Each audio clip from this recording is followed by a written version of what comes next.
Guys, so trending to ngayon sa Facebook. Pag open ko ng Facebook, mga ganito yung lumalabas. So, i-share ko sa inyo kung paano siya i-edit. Okay, pumunta lang tayo ng Chrome and i-type natin ang type natin ang Gemini. Then, i-tap natin tong first na link. Ayan, yung naka-highlight na Google Gemini. Then, dito sa yung may plus sign na yan, itap lang natin and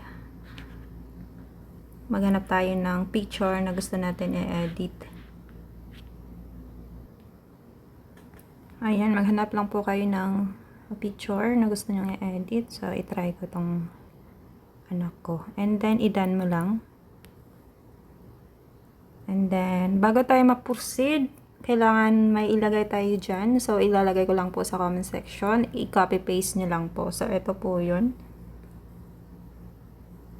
Ayan siya. Kinopy-paste ko lang. Copy-paste nyo lang po. And then, balik kayo dito sa Chrome.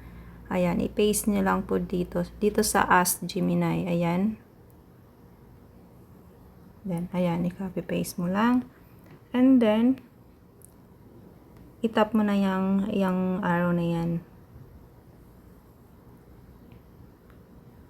Ayan, antayin nyo lang po yung reply. Ayan, wait lang natin. So, ayan na siya, generating image. Ayan, so eto na po siya. Ang cute ng baby ko. So, pwede mo siyang i-save. Itap mo lang yung picture and then wait lang. Tap natin yung tatlong tuldok and then save. Or, pwede mo din siyang ganitong gawin mo. I-cancel lang muna natin. Ayan, tap ulit. And then, lalabas to. Ayan, may arrow dyan sa taas. Ito. Ayan, ito. Ayan, itap mo lang. And then, save na yan sa gallery mo. Ayan, so tingnan natin sa ating gallery. Wait. Eto na siya, guys. So, ganito lang mag-edit ng bagong trending ngayon.